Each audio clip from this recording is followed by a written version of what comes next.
Hello friends, welcome to our channel Profacts. Friends, आज हम आपके लिए लेके आए हैं वेक्टर्स पार्ट 2।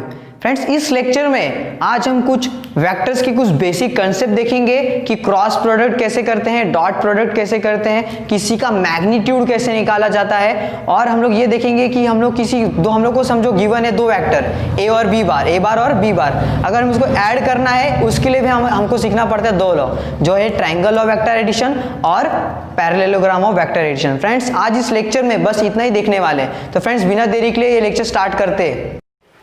फ्रेंड्स, अब हम देखेंगे स्केलर मल्टीप्लिकेशन। क्या देखेंगे फ्रेंड्स? Scalar multiplication. समझो कोई भी एक ऐसा वेक्टर है, ए वेक्टर। क्या है? कोई भी एक ए वेक्टर है और के क्या है? हमारा स्केलर क्वांटिटी है। क्या है? के scalar quantity. Friends, scalar quantity एक ऐसी क्वांटिटी होती है जिनके पास सिर्फ उनका मैग्नीट्यूड होता है। क्या होता है फ्रेंड्स? जिनके पास उनका सिर्फ मैग्नीट्यूड होता है। ये मैग्नीट्यूड जैसे हम लोग ने बताया, जैसे के की वैल्यू 1 होगी, एनीथिंग जो भी होगी, होल नंबर, नेचुरल नंबर कुछ भी हो सकती है, के की वैल्यू कुछ भी हो सकती है। तो ऐसी क्वांटिटी जिसके पास सिर्फ क्या हो? मैग्नीट्यूड। तो मैं क्या बोल रहा हूं, अगर ए एक वेक्टर है और के हमारे पास क्या एक स्केलर क्वांटिटी है, जब अगर इससे मल्टीप्लिकेशन करते तो हम लोग को क्या मिलता है? Scalar multiple of vector. क्या बोलते हैं इसको? क्या बोलेंगे friends? Scalar multiple of vector. अगर इसी का अगर मैग्नीट्यूड की बात करूं तो के ए वेक्टर मॉड में इक्वल्स टू के बाहर आ जाएगा और मॉड में क्या बचेगा? ए वेक्टर। जो आपको यहाँ पर इक्वेशन दिख रहा होगा कि यहाँ पे मॉड है, के वेक्टर है, के मॉड के बाहर आ गया और बचेगा क्या? सिर्फ ए बार का मैग्नीट्यूड। क्या बचेगा? ए बार का मैग्नीट्यूड। इसी को हम लोग बोलते हैं स्केलर मल्टीप्लिकेशन। अब इस मल्टीप्लिकेशन में हमें दो प्रोडक्ट सीखने पड़ते, एक तो डॉट प्रोडक्ट और एक तो क्रॉस प्रोडक्ट। आपको तो पता होगा कि प्रोडक्ट को मल्टीप्लाई से डिनोट करते हैं, मल्टीप्लाई प्रोडक्ट यानी मल्टीप्लाई। तो फ्रेंड्स, हम लोग को दो प्रोडक्ट सीखने हैं। कौन से? एक डॉट प्रोडक्ट और एक होता है क्रॉस प्रोडक्ट। क्रॉस प्रोडक्ट के लिए क्रॉस वाला सिंबल यूज किया जाता है और डॉट प्रोडक्ट के लिए डॉट वाला सिंबल यूज किया जाता है। जब समझो कि कोई एक वेक्टर है और बी वेक्टर, अभी मुझे इसका क्या करना है? डॉट प्रोडक्ट करना है। क्या करना है फ्रेंड्स? Dot product. तो ए वेक्टर डॉट बी वेक्टर हो गया इक्वल्स टू इसका मैग्नीट्यूड, मतलब इसका मैग्नीट्यूड इंटू इसका magnitude equals two into cos theta. कभी भी डॉट प्रोडक्ट में हम लोग क्या यूज करते हैं? Cos theta. क्या यूज करते हैं? Cos theta.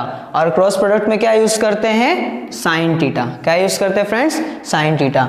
जैसे ए डॉट बी बोला, A vector dot B vector बोला, डॉट प्रोडक्ट सॉल्व करो तो क्या लिखोगे? A dot B cos theta. अगर क्रॉस प्रोडक्ट बोला ए क्रॉस बी तो क्या लिखोगे? A B sine theta. तो आपको ये समझ में आया कि A B cos theta dot product में लेते हैं और A B sine theta cross product में लेते हैं। आपको मैं एक चीज बताना यहाँ पे भूल गया कि अभी के की वैल्यू कब ग्रेटर देन 0 होगी और के की वैल्यू कब लेस देन 0 होगी? जब इसका डायरेक्शन और इन दोनों का डायरेक्शन अगर क्या रहे, वापिस बोल रहा, इनका डायरेक्शन और इनका डायरेक्शन अगर क्या रहे? सेम रहे। क्या रहे? सेम रहे। तब क्या होता है? k is greater than 0। क्या है? k is greater than 0। लेकिन इन दोनों का डायरेक्शन क्या है? अपोजिट रहा। अगर इन दोनों का डायरेक्शन क्या रहा? अपोजिट रहा, तब k की वैल्यू क्या होगी? Less than 0। क्या होगी फ्रेंड्स? k की वैल्यू लेस देन 0। यहां तक आपको समझ में आया? और ये डॉट प्रोडक्ट का पहला पॉइंट और क्रॉस प्रोडक्ट का पहला पॉइंट समझ में आया यहां तक? अब आपको एक और चीज बतानी है। आपको पता है कि वेक्टर यानी 3D मतलब 3 डायमेंशनल होते हैं। एक्स होता है, वाई एक्सिस होता है और जेड एक्सिस होता है। तो एक्स एक्सिस के पास कौन सा पोजीशन वेक्टर होता है? आई कैप। क्या बोलते हैं? मैंने पहले फर्स्ट लेक्चर में बता दिया था कि कोई भी पोजीशन वेक्टर को क्या पढ़ते, अगर समझो ए लिखा है और क्या इधर कैप जैसा बना देते तो क्या बोलते हैं? ए कैप या फिर ए हैट। तो समझो यहाँ पर मैंने क्या रख दिया? एक्स के पास कौन सा पोजीशन वेक्टर होता है? आई कैप। और वाई एक्सिस के पास कौन सा होता है? जे कैप। तो जेड एक्सिस के पास क्या होता है? के कैप। ये आपको हमेशा याद रखना है। एक्स एक्सिस के पास क्या आता है? आई कैप। वाई एक्सिस के पास क्या होता है? Z cap. और जेड एक्सिस के पास क्या होता है? के कैप। तो फ्रेंड्स, यहां पर क्या दिया, ध्यान से देखना। अगर मैं आई डॉट आई लूं, क्या लूं? आई कैप डॉट आई कैप से अगर मैं इसका मल्टीप्लीकेशन करूं तो वो J dot SIM, I dot I, J dot J, के डॉट के, इन सब का वैल्यू क्या होता है? 1। क्या होता है फ्रेंड्स? इन सब का वैल्यू क्या होता है? 1। लेकिन अगर मैं आई जे करूं, जे के करूं या फिर आई के करूं तो उसका वैल्यू क्या होता है? 0। क्या होता है फ्रेंड्स? 0। आपको हमेशा याद रखना डॉट प्रोडक्ट में अगर तुम किसी भी दो पोजीशन वेक्टर को अगर किसी एक सेम इटसेल्फ अगर तुम लोग उसको मल्टीप्लाई कर रहे हो तो उसका वैल्यू क्या आता है 1 आता है। कब? जब वो डॉट प्रोडक्ट होगा। लेकिन क्रॉस प्रोडक्ट में अगर तुम दोनों सेम ही पोजीशन वेक्टर को अगर मल्टीप्लाई कर रहे हो, देखो ये भी सेम है ये भी सेम पोजीशन वेक्टर है। अब इनका जब क्रॉस प्रोडक्ट करोगे तो किसके बराबर आएगा? वो 0 के बराबर आएगा। किसके बराबर आएगा? 0 के बराबर। जैसे i क्रॉस i क्या होता है और j क्रॉस j और k क्रॉस k क्या हो जाएगा? 0। लेकिन यहाँ पर देखो हम लोग ने डॉट प्रोडक्ट में देखा था कि अगर एक पोजीशन वेक्टर किसी दूसरे position vector co dot product करता है तब उसका वैल्यू क्या आता है? 0। और यहाँ पर क्या होता है जब एक पोजीशन वेक्टर दूसरे पोजीशन वेक्टर के साथ अगर क्रॉस प्रोडक्ट करता है तो तीसरा पोजीशन वेक्टर आता है। समझ में आया? तीसरा पोजीशन वेक्टर आता है, थर्ड पोजीशन वेक्टर आता है। जैसे i कैप ले लिया, j कैप ले लिया तो क्या बन गया? किसके बराबर हो गया? ये k कैप के। सेम वैसे अगर मैं j कैप ले लूं और k कैप ले लूं, जब इन दोनों का क्रॉस प्रोडक्ट करूं तो मेरे को वैल्यू क्या मिलता है? i cap. अगर मैं i पोजीशन वेक्टर ले लूं, पोजीशन वेक्टर यानी i कैप ले लूं और मैं k कैप ले लूं, जब इनका क्रॉस प्रोडक्ट करूं तब मुझे वैल्यू क्या मिलता है? j cap. क्या मिलता है फ्रेंड्स? j cap. यहां तक तो आपको बात समझ में आ गई, क्योंकि ये दो बात समझ में आएगी तभी आपको ये किसी भी चीज का मल्टीप्लीकेशन डॉट प्रोडक्ट में और क्रॉस प्रोडक्ट में कैसे किया जाता है। तो आपको ये दो पॉइंट तो समझ में आ गया होगा। वापिस एक्सप्लेन करेंगे, पहले थर्ड एक्सप्लेन करें उसके बाद फिर से एक्सप्लेन करेंगे। तीसरे में क्या दिया? देखो फ्रेंड्स, अगर a वेक्टर में को क्या दिया जाए? a1i, ये i है सॉरी j नहीं है, a1i cap plus a2j cap plus a3k cap और b क्या दिया? एंड b वेक्टर क्या दिया है? b1i cap plus b2j cap and plus b3k cap. तो जब a वेक्टर और b वेक्टर का अगर मैं क्या कर दूं? डॉट प्रोडक्ट कर दूं। क्या फ्रेंड्स कर दूं? Dot product. तो क्या हो जाएगा? a1 b1 a2 b2 a3 b3। अरे सॉरी यहां पर कुछ अलग लिखा है, सॉरी फ्रेंड्स, a1 b1 आएगा इधर, sorry, a1 b1 a2 b2 plus a3 b3। ये समझ में आया कैसे? क्योंकि जब a डॉट b कर रहे हो तो कैसे करोगे इसको? a1i vector into a2, sorry b1 है ना, ये क्या है? b1i vector. इन दोनों का मल्टीप्लाई करो, बीच में क्या है फ्रेंड्स? Dot product. तो a1 इंटू b1 लिख दो यहाँ पर, a1 b1 हो गया, a1 b1। यहाँ पे अगर आपको दिख नहीं रहा होगा तो फ्रेंड्स मैं यहाँ पर लिख के दिखा रहा हूँ। देखो ये वाला इसी कैसे आया, मैं यहाँ पर लिख के दिखा रहा हूँ। देखो ध्यान से देखना फ्रेंड्स, यहाँ पर अभी क्या है? a की वैल्यू क्या है यहाँ पर? a1i और यहाँ पर क्या है? b1i dot b1i। समझ में आया? मल्टीप्लीकेशन में मैं इसको यहाँ लिखूँ या उसको लेके कोई बात, कोई चलता है सब कुछ। तो a1 इंटू b1 लिख दिया, a1 b1 लिख दिया और ये क्या कर दिया मैंने? i dot i। और हम लोग ने अब भी देखा था i dot i, j dot j, k dot k क्या होता है? 1। तो इसकी जगह पे मैं क्या लिख सकता हूँ फ्रेंड्स? 1। क्या लिख सकता हूँ मैं? 1। तो क्या बचेगा? a1 b1 into 1। तो क्या बचेगा? a1 b1। क्या बचेगा फ्रेंड्स? a1 b1। इसलिए मैंने यहाँ पर क्या लिखा? a1 b1। सेम ऐसी j कैप के लिए होगा a2 b2, सेम ऐसे k कैप के लिए होगा a3 b3। पक्का आपको समझ में आया तीसरा पॉइंट? ठीक है, ये तीसरा पॉइंट भी आपको समझ में आया। ये फर्स्ट पॉइंट, सेकंड पॉइंट तो समझ में आया। तीसरा पॉइंट में क्या दिया है? a वेक्टर दिया है a1i plus a2j plus a3k cap and b क्या दिया है? b1i plus b2j plus b3k cap. जब इन दोनों का अगर हम क्या कर दे? a वेक्टर और b वेक्टर का क्या कर दे हम लोग? क्रॉस प्रोडक्ट कर दे तो इक्वल किसके बराबर होता है? वो मॉड डाल दो, तीनों का पोजीशन i j कैप लिख दो। अब i के पास a का, देखो i कैप के पास यहाँ पर a वेक्टर में क्या दिया था? a1, इसलिए a1 लिखा। j कैप के पास क्या था यहाँ पर? a2, इसलिए a2 लिखा। और k कैप के पास यहाँ पर a के पास क्या था? a3 था, इसलिए हम लोग ने a3 लिख दिया। और सेम नीचे b के पास क्या था? i के पास b1, same b2, same b3। तो जब कभी भी अगर a वेक्टर और b वेक्टर आपको कोई दिया हो और आपको उसको क्या करना हो? क्रॉस प्रोडक्ट करना हो, तो आप ऐसे सॉल्व करोगे i j k a1 a2 a3 b1 b2 b3। समझ में आया? ऐसे आपको डिनोट करना है। अभी आपको यहां तक आपको समझ में आया? मैं फिर से एक बार इसको रिवाइज करा देता हूं आपको। पहला डॉट प्रोडक्ट का सबसे पहला पॉइंट क्या था? अगर किसी भी दो वेक्टर का अगर डॉट प्रोडक्ट करना हो तो क्या होता है? ए बी कॉस थीटा होता है। क्या होता है? A B cos theta. फिर उसके बाद दूसरा पॉइंट क्या है, अगर किसी भी सेम पोजीशन वेक्टर का अगर हम उसका डॉट प्रोडक्ट करें तो उसका आंसर क्या आता है 1। जैसे i cap into i cap, i dot cap, j का हम लोग ने क्या कर दिया, डॉट प्रोडक्ट कर दिया, के कैप और के कैप का हम लोग ने क्या कर दिया, डॉट प्रोडक्ट कर दिया। तो वो सब किसके बराबर है, किसके बराबर है, 1 के बराबर। अब लेकिन अगर हम अलग अलग वेक्टर का डॉट प्रोडक्ट करते तो उसका वैल्यू क्या आता है 0। जैसे i cap dot j cap equals to j cap dot k cap equals to i cap dot k cap, किसके बराबर होता है 0, किसके बराबर होता है 0। तो ये वाला पॉइंट भी समझ में आ गया। अब तीसरा पॉइंट देखो, अगर ए वेक्टर दिया आपको a1i plus a2j plus a3 के कैप एंड बी वेक्टर क्या दिया, बी बार क्या दिया b1i cap plus b2j cap plus b3 के कैप, तो देन ए वेक्टर डॉट बी वेक्टर क्या होगा, a1 b1 a2 b2 a3 b3 होगा। और जो आई था हम लोग ने अभी देखा इधर i cap dot i cap, j cap dot j cap, k cap dot k cap किस क्या होता है 1। तो वहां पे से सबकी जगह पे यहाँ पर क्या होगा 1 1 1। तो क्या बचेगा a1 b1 a2 b2 और a3 b3। तो आपको ये डॉट प्रोडक्ट के ये 3 पॉइंट समझ में आए। अब देखेंगे क्रॉस प्रोडक्ट के। जैसे हम लोग ने यहाँ पर डॉट में देखा, अभी क्रॉस में देखेंगे ए बार और बी वेक्टर का, जब ए बार और बी बार का जब हम लोग क्या करें क्रॉस प्रोडक्ट करें तो वहां पर ए बी साइन थीटा आता है। क्या आता है friends, A B sine theta. अब देखो यहां पर हम डॉट प्रोडक्ट कर रहे थे किसी दो पोजीशन वेक्टर का सेम मिला के, अब यहां पर क्रॉस प्रोडक्ट करेंगे। जैसे आई कैप हो गया और आई कैप हो गया, इसका हम लोग ने क्या कर दिया, क्रॉस कर दिया प्रोडक्ट। सेम जे कैप और जे कैप का क्या कर दिया हम लोग ने, क्रॉस प्रोडक्ट कर दिया। के कैप और के कैप का क्या कर दिया हम लोग ने फ्रेंड्स, क्रॉस प्रोडक्ट कर दिया। तो हम लोग को आंसर क्या मिलता है 0। क्या मिलता है 0।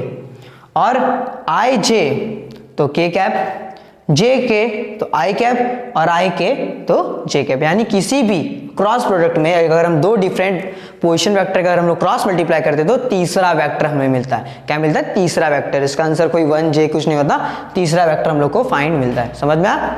और तीसरा पॉइंट, 2 पॉइंट समझो। तीसरा पॉइंट क्या है फ्रेंड्स, अगर आपको ए वेक्टर दिया है बी वेक्टर दिया है तो उसको कैसे लिखेंगे, ए क्रॉस बी में आई जे के लिख देंगे उसका पोजीशन वेक्टर, और हर एक पोजीशन वेक्टर के पास क्या स्केलर मल्टीपल है वो यहाँ लिख देंगे। अगर आई के पास a1 फिर जे इसलिए था इसलिए a1 लिखा, जे के पास a2 था इसलिए a2 लिखा, के पास a3 था इसलिए यहाँ पर a3 लिखा। और बी वेक्टर में बी के पास आई के पास क्या था b1 था इसलिए b1 लिखा, जे के पास b2 था इसलिए b2 लिखा, और के पास b3 था इसलिए हम लोग ने क्या लिखा b3 लिखा। यहाँ तक आपको समझ में आ गया होगा। अभी एक चीज सीखने वाले, यहाँ तक एक बार नोट डाउन कर लो। अभी मैं आपको मैग्नीट्यूड किसी वेक्टर का क्या कैसे निकालते वो अभी बताने वाला, देख लिया फ्रेंड्स। अभी मैंने क्या सिखाने वाला, मैग्नीट्यूड किसी वेक्टर का कैसे हम लोग निकालते। तो सपोज करो कि मेरे पास एक ए वेक्टर है। क्या है फ्रेंड्स, ए वेक्टर। ए वेक्टर की वैल्यू क्या दे दी 2i कैप, क्या है friends 2i cap plus 2j cap plus k cap. मैंने एक इक्वेशन है, एक ऐसी अपने मन से एक इक्वेशन बनाया। ए वेक्टर की वैल्यू क्या दे दी मैंने 2i cap plus 2j cap and plus k cap. और किसने अभी मैंने बोल दिया a मैग्नीट्यूड का a फाइंड करो, मैग्नीट्यूड ऑफ a वेक्टर क्या करो फाइंड करो। तो हमेशा याद रखना किसी भी वेक्टर का अगर मैग्नीट्यूड निकालना हो तो उसका एक फॉर्मूला होता है। जैसे किसी भी वेक्टर का अगर मैग्नीट्यूड निकालना हो उसके लिए फॉर्मूला क्या होता है, अंडर रूट में i के पास क्या होता है x, ये x का है पोजीशन वेक्टर इसलिए x, j के पास क्या होता है y और k के पास क्या होता है z।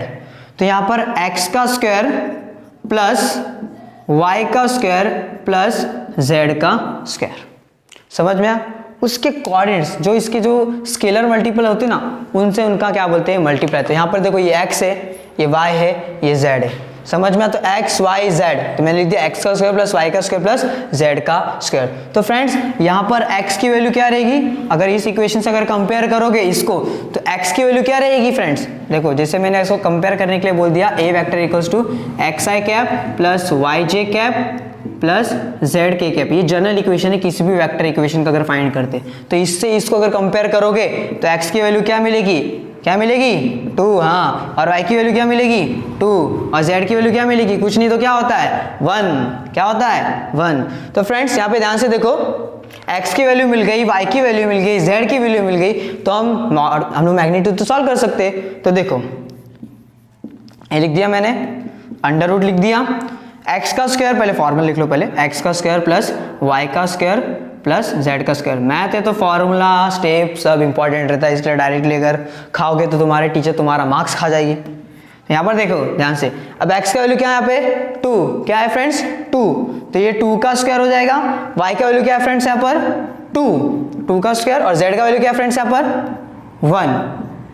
1 का स्क्वायर हो गया। समझ में आया? अब 2 का स्क्वायर क्या होता है फ्रेंड्स 4, क्या होता है 4, 2 का स्क्वायर क्या होता है 4 और 1 का स्क्वायर तो 1 ही होता है। तो 4 प्लस 1 क्या होता है फ्रेंड्स 9, क्या होता है 9, और अंडर रूट 9 का वैल्यू क्या होता है 3, क्या होता है 3, क्या होता है फ्रेंड्स 3। हमेशा याद रखना अंडर रूट ऑफ 9 का वैल्यू क्या होता है 3। तो यहाँ पर मैग्नीट्यूड ऑफ ए हम लोग ने निकाल दिया, क्या निकाल दिया 3। अभी कुछ यूनिट, जब हम लोग को कुछ यूनिट नहीं रहता तो हम लोग क्या लिखते 3 यूनिट लिखते, क्या लिखते 3 यूनिट। तो आपको समझ में आया? तो ऐसे ही हम लोग किसी भी वेक्टर का मैग्नीट्यूड सॉल्व करते तो ऐसे ही सॉल्व करते। अभी आपको याद होगा कि मैंने फर्स्ट लेक्चर में आपको एक यूनिट वेक्टर था उसको निकालना सिखाया था, उसके लिए एक फॉर्मूला बताया था। समझो मैंने ए वेक्टर ए कैप का यूनिट वेक्टर ऐसे होता ना ए कैप, उसका फॉर्मूला क्या बताया था वेक्टर डिवाइड बाय उसी वेक्टर का मैग्नीट्यूड। तो फ्रेंड्स यहाँ पर अगर मुझे यूनिट वेक्टर निकालना है ए का तो हम कैसे निकालेंगे, यहाँ पर ए वेक्टर दिया हुआ है यहाँ पर मॉड दिया यानी मैग्नीट्यूड दिया है, तो बस फॉर्मूले में पुट करो और यूनिट वेक्टर निकालो। देखो क्या हो जाएगा ए कैप, ए वेक्टर यहाँ पर क्या दिया है 2i plus 2j plus k cap. यहाँ तक आपको समझ में आया? और मैग्नीट्यूड क्या दिया ए का 3, क्या दिया है 3 दिया है ना 3, बस। तो यहीं पे हम लोग को ऐसे सॉल्व करना है, या फिर तुम ऐसे भी कर सकते हो, यहाँ पे 2 कॉमन लिखोगे तो यहाँ पर बचेगा i plus j plus 1/2 cap 1/2 k cap upon 3।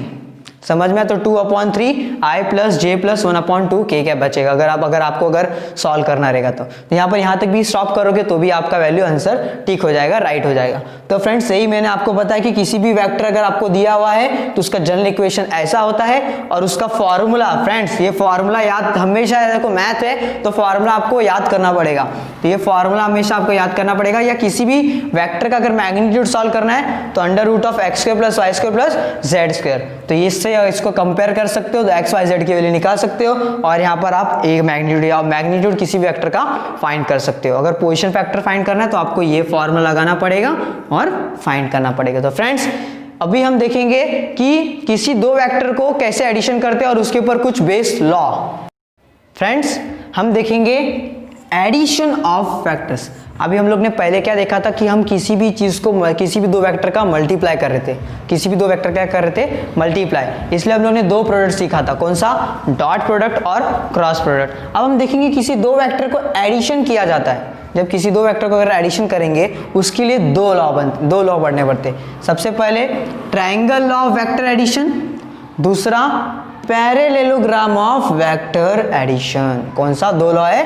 Triangle law of vector addition और पैरेललोग्राम ऑफ वेक्टर एडिशन। जैसे इस एडिशन ऑफ वेक्टर में अगर मैंने आपको दे दिया एक ए वेक्टर और एक बी वेक्टर दे दिया मैंने आपको, और मैंने इसको बोल दिया कि इसको ऐड करो, तो आप क्या करोगे? सिंपली ए बार प्लस बी बार, चलो मान लिया। लेकिन अगर इसके अलावा और भी अगर वेक्टर्स अगर बढ़ गए तब क्या करोगे? तो उसके लिए हमें दो लॉ पढ़ने पड़ते, एक ट्रायंगल लॉ और एक पैरेललोग्राम ऑफ वेक्टर एडिशन। अगर आप ट्रायंगल ऑफ वेक्टर एडिशन पढ़ लोगे, ये भी पढ़ लोगे, तो आपको पॉलीगॉन करके, पॉलीगॉन मतलब जब अगर आपको वेक्टर बढ़ते जाते तब पॉलीगॉन आता है। पॉलीगॉन हो गया, हेक्सागोन हो गया, जितना बढ़ा सकते हो उतना। तो सबसे पहले हम लोग देखेंगे triangle law of vector addition. Suppose करो मेरे पास एक ए वेक्टर है, क्या है मेरे पास? ए वेक्टर है, और मेरे पास क्या दूसरा वेक्टर बी। एक ए वेक्टर है और एक बी वेक्टर है, किसका? ट्रायंगल का, ऑफ ट्रायंगल एबीसी। मेरे पास एक ट्रायंगल एबीसी है, उसमें एक ए वेक्टर है और एक बी वेक्टर है। मुझे तीसरा रिजल्टेंट वेक्टर कहाँ से निकलेगा वो मुझे ट्रायंगल ऑफ वेक्टर एडिशन बताएगा। तो सबसे पहले ट्रायंगल ऑफ वेक्टर एडिशन में आप जान लो क्या होता है। इसमें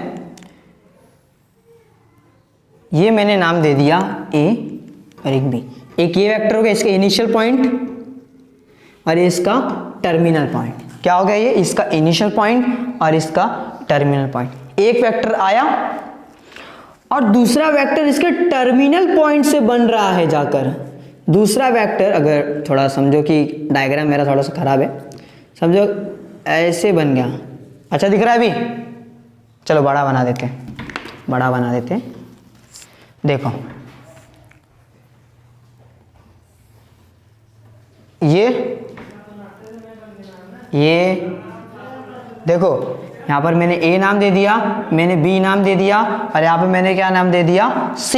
तो ध्यान से देखो फ्रेंड्स, ये हो गया उसका इनिशियल पॉइंट, ये हो गया उसका टर्मिनल पॉइंट, और इस यानी A B के लिए A से B जा रहा है, इसलिए क्या बन जाएगा ये?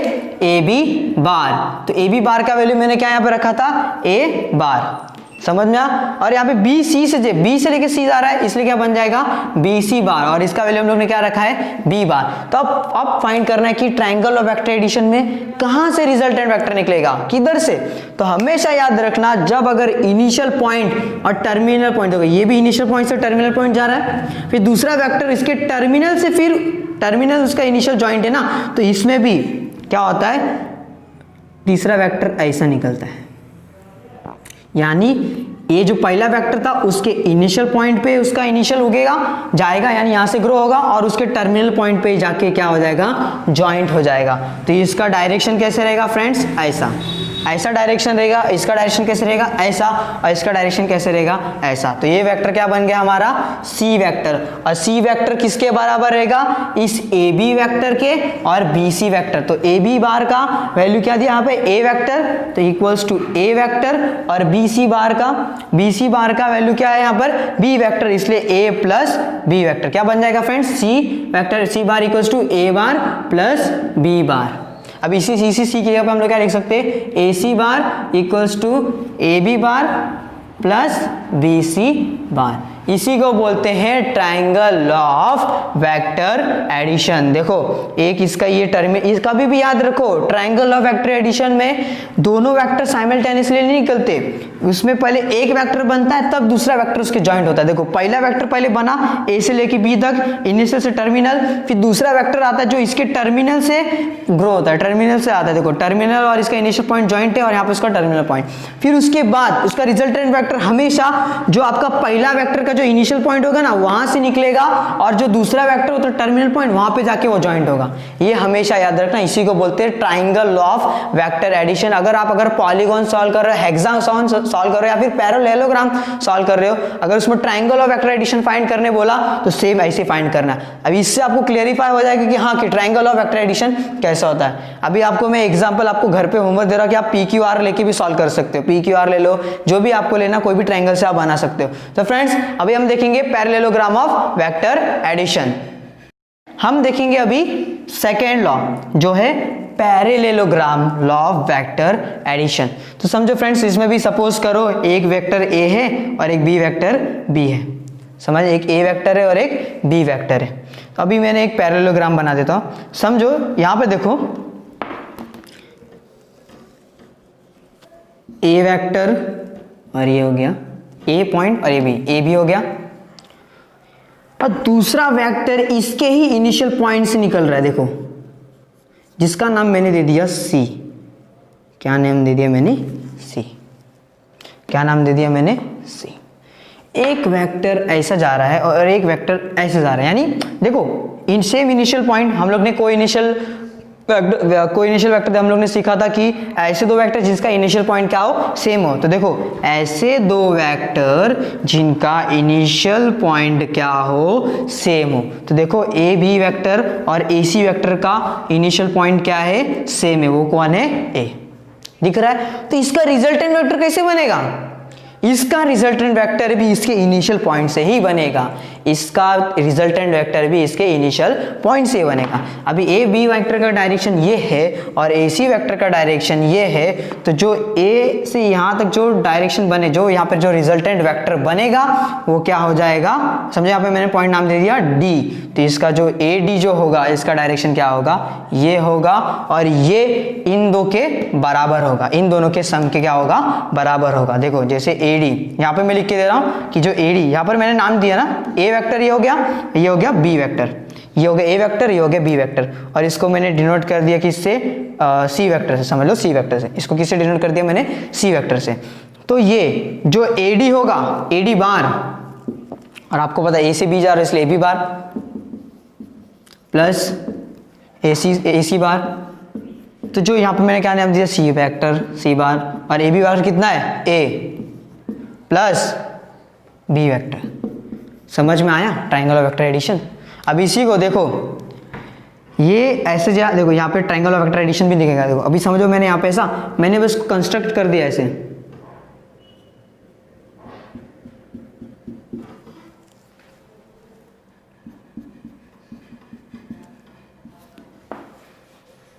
देख रहे हो, ध्यान से देखो,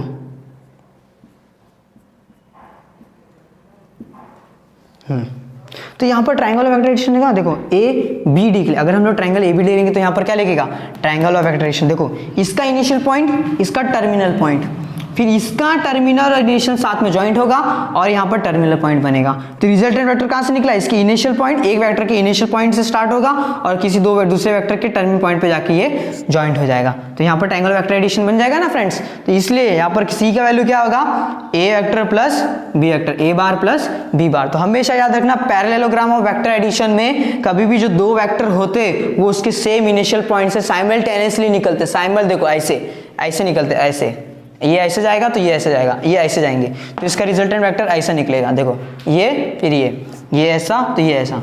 तो ये सी वेक्टर किसके बराबर होगा, ए वेक्टर प्लस बी वेक्टर। तो यहाँ पर आपको पैरेललोग्राम ऑफ वेक्टर एडिशन भी समझ में आ गया होगा। मैंने बस यहाँ पर ज्वाइन करके दे दिया कि हाँ देखो वेक्टर एडिशन इसमें बन सकता है। तो फ्रेंड्स एडिशन ऑफ वेक्टर का भी कंसेप्ट यहाँ पे हम लोग ने बता दिया कि एडिशन वेक्टर एडिशन में हम लोग को दो लॉ सीखने थे, जो है ट्राइंगल ऑफ वेक्टर एडिशन और पैरेललोग्राम ऑफ वेक्टर एडिशन। तो हम लोग ने ट्राइंगल लॉ भी बता दिया, पैरेललोग्राम भी बता दिया। ट्राइंगल ऑफ वेक्टर एडिशन में कभी भी दो वेक्टर साइमल्टेनियसली नहीं निकलता, पहले एक वेक्टर आता है तब दूसरा वेक्टर, तब रिजल्टेंट वेक्टर मिलता है। लेकिन पैरेललोग्राम में साइमल्टेनियसली दोनों वेक्टर निकलते हैं, इसलिए उसका रिजल्टेंट वेक्टर भी तीनों का इनिशियल पॉइंट क्या होता है, सेम होता है। तो फ्रेंड्स यहां तक आपको मैंने addition law of vector addition समझा दिया। अभी आपको सिर्फ कोई बेसिक 3 लॉ बता दिया, सिर्फ देखना बस कि क्या है। मैं इसको रफ करके बताता हूं, बस बेसिक है बस, कि आपको ये बेसिक लॉ ये है कॉम्यूटेटिव लॉ, डिस्ट्रीब्यूटिव लॉ या फिर एसोसिएटिव लॉ।